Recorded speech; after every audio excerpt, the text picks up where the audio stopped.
daydreamers unite. You gotta see. That's what I asked him that for the longest time. Like, why do we got to start here? And we got to morph. And we use our weapons. And then it grows. And then we got to get in the zone. Like, can't we just...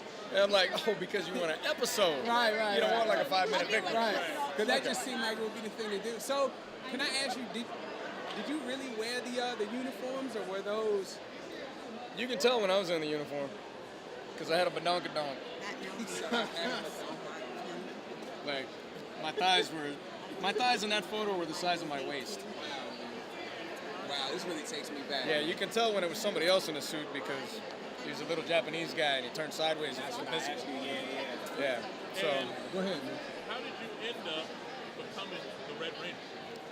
well, it was a huge audition. They did a casting call in LA and put it out to the masses. And I was one of the guys that went in, and it was thousands of people that went out for the roles. It was insane. I mean, but they didn't call it Power Rangers. At the time, the show was called Phantoms. And they just said they were looking for teenagers with attitude, which I absolutely was. So I ended up being typecast. They're like, you're an idiot with martial arts skills. You're hired. You know, I'm pretty sure that's how it went down. But it was good times. Here I am 20 years later. I never thought I'd be doing this. You know? Now I just signed on for another movie project, another superhero project coming up called Black Salt. Really? They're creating the first black James Bond with kung fu skills. And Owen Ratliff is producing, Ben Ramsey's directing. We're getting ready. I'm putting out a bunch of stuff on my Facebook page, Austin St. John. And we're getting ready to put votes out to the public whether I should come into the series as a good guy or evil. And we're putting up a bunch of stuff, so it's gonna be wild. I'm looking forward to it. Pretty awesome. So, like, how has everything that you've done as the Red Ranger, how has that prepared you for other things in life, as far as whether it be acting? Like, did you learn anything from it? Like, how did you grow, afterwards? Well, I mean, I left the show, and I had some hard times for a minute, but I ended up getting into fire and EMS. Was a paramedic for 16 years in the DC area. I went to college. I finished up 2 degrees. I got my GED, then I got 2 degrees. Then I spent 4 years in the Middle East as a medic attached to military operations. I just got home from overseas April of 2014 and discovered all of this. My boy Walter hit me up. He's like, you're not gonna believe what we're doing. Check out this whole convention thing. I was like, what? And he told me about it, and I was like, you know what? I need to hit this up. And I came back full steam. Now I'm putting together projects, making movies, traveling the world, and staying busy, man. That's awesome. What was it like to come back and see that the whole nostalgia of, this type of stuff had kicked off over so long? You know, it was a trip. Because last time I saw you guys, you were, hiding behind mom's leg, like, you weren't really saying anything.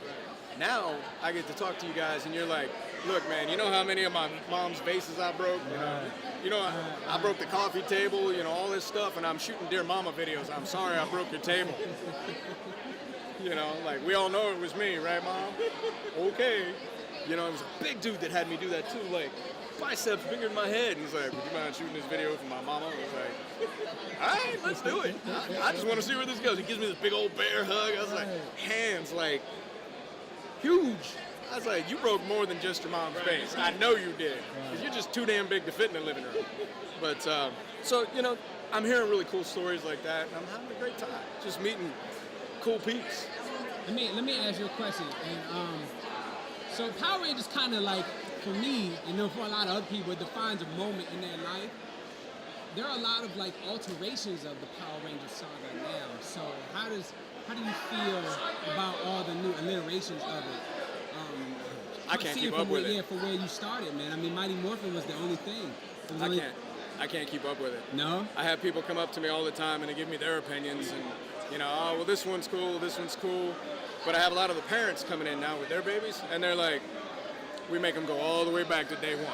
We let them start with what mom and dad watched and train them up. I'm like, there you go. That's how you train the little ones. And then I did it with mine.